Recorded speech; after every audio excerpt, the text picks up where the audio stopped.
If Schopenhauer were alive today, standing among the flickering screens, the restless ambition, the burnt-out faces, he would not be surprised. He would simply nod and say, "Ah, yes, the will is finally devouring itself in public." Because what you're witnessing now, the collapse of hustle culture, the abandonment of ambition, the quiet retreat into sleep, silence, and not wanting, is not a cultural trend. It's the inevitable fatigue of a species enslaved to its own desires. For centuries, we worshipped striving. The grind was a religion, and exhaustion was worn like a soldier's ribbon. People bragged about sleeping 3 hours a night, as if deprivation proved their worth. They posted their 4 a.m. productivity screenshots like mountaineers planting flags in spreadsheets. But the truth Schopenhauer would offer is simple. We did not worship work, we worshipped desire itself. The blind, insatiable hunger he called the will. And now, for the first time in generations, people are finally seeing the will for what it is. A master that promises everything and fulfills nothing. This new exhaustion you see everywhere, the collective sigh, the quiet quitting, the longing for sleep instead of success, Schopenhauer would say it is not laziness.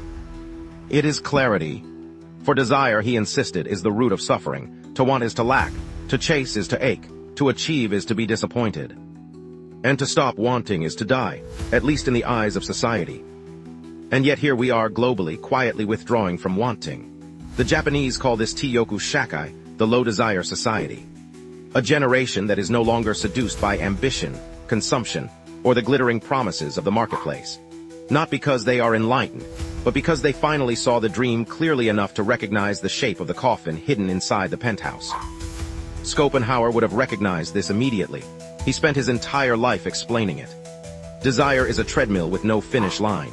You run because you are compelled, not because you are fulfilled. You stop only out of exhaustion, not victory. And that is precisely what is happening now. People aren't chasing the corner office anymore, because they know the panic attack waiting in the parking lot costs more than the paycheck inside. They aren't chasing the big house, because they understand the mortgage owns them more than they own the house. They aren't chasing 6 figures, because they've seen how easily a salary can become a spiritual tax. What they want secretly, shyly, almost shamefully, is peace. 8 hours of sleep, a life that doesn't require constant self-betrayal. A day that doesn't feel like a war. But here lies the paradox that Schopenhauer knew well. When desire collapses, suffering decreases. But so does the energy that built civilization. Every cathedral, every discovery, every invention. These came from individuals Schopenhauer called lunatics of the will. Those who could not tolerate the world as it was, and pursued improvements like addicts chasing their next dose of dopamine. If everyone stops wanting, the world grows calm, and then it grows still. A society without desire may find peace, but it also risks falling asleep entirely. And that is the fragile line we now walk. Because this low desire movement, the retreat from ambition, did not come from enlightenment. It came from burnout. We are not renouncing desire because we transcended it. We are renouncing it because it stopped paying off. It is not nirvana, it is numbness. It's not I have enough. I am too tired to try.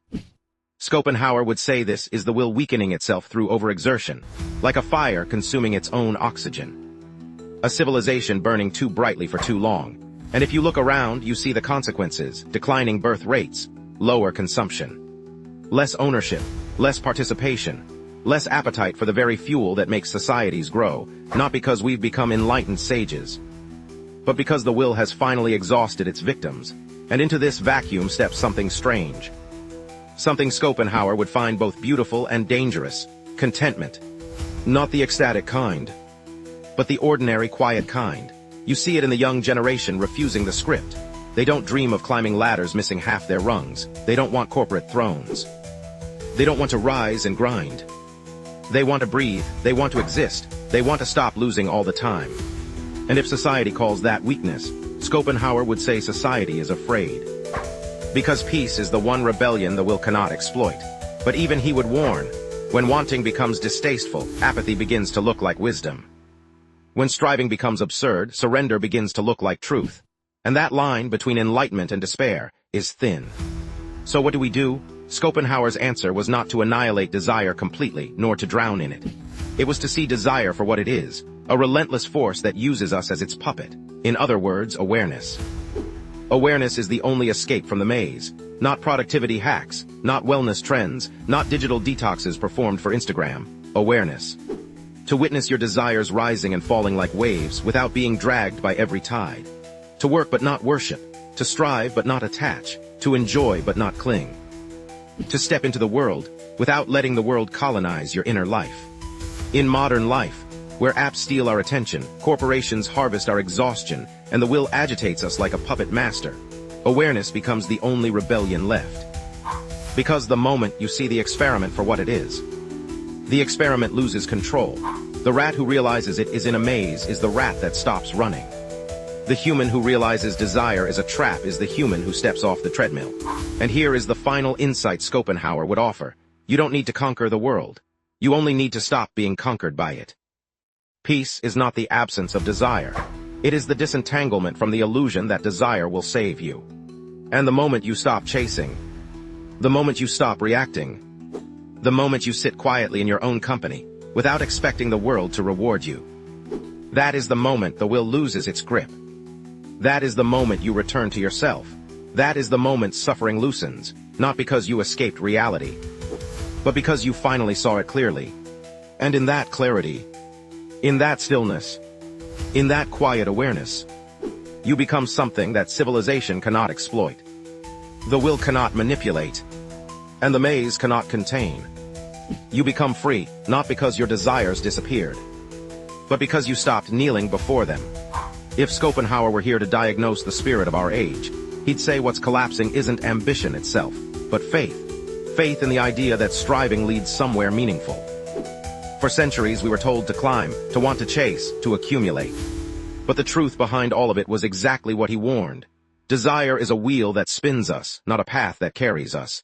And now, after decades of spinning, we're dizzy enough to finally see the pattern. People aren't quitting because they're weak.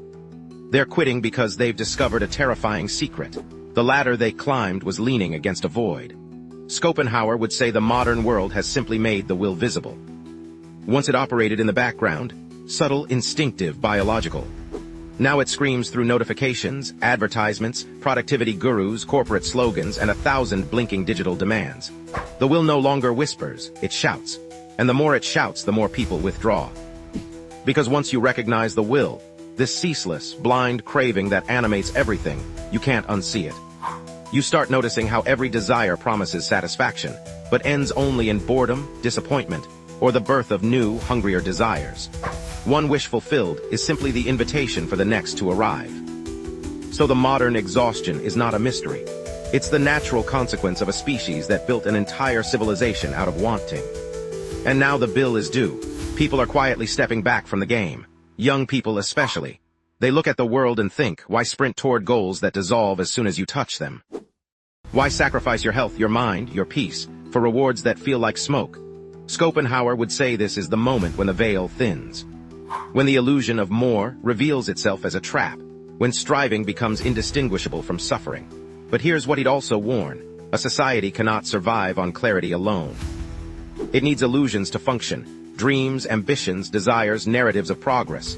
Without them, people don't just calm down, they slow down. They don't just simplify their lives, they retreat from them. The danger, he'd say, isn't wanting less. The danger is slipping into the belief that nothing is worth wanting at all. Because once desire collapses completely, the will doesn't disappear. It turns inward. It becomes apathy, listlessness, cynicism, despair. A quiet erosion of vitality. But the alternative, an endless chase, is equally destructive. So what's left? Schopenhauer's answer would not be to revive the old ambitions, nor to abandon life entirely. He'd say the only sane position is lucid participation. To live in the world while seeing through it, to act without attachment, to strive without worshipping, to desire without kneeling. He'd urge us to turn inward, not in retreat, but in recognition that meaning arises not from the will's frenzy, but from the brief moments when the will loosens its grip. Like listening to music without needing to achieve anything. Like walking through a park without turning it into content. Like doing ordinary tasks with quiet dignity, whether cleaning a toilet or closing a deal. The value isn't in the task, it's in the state of being.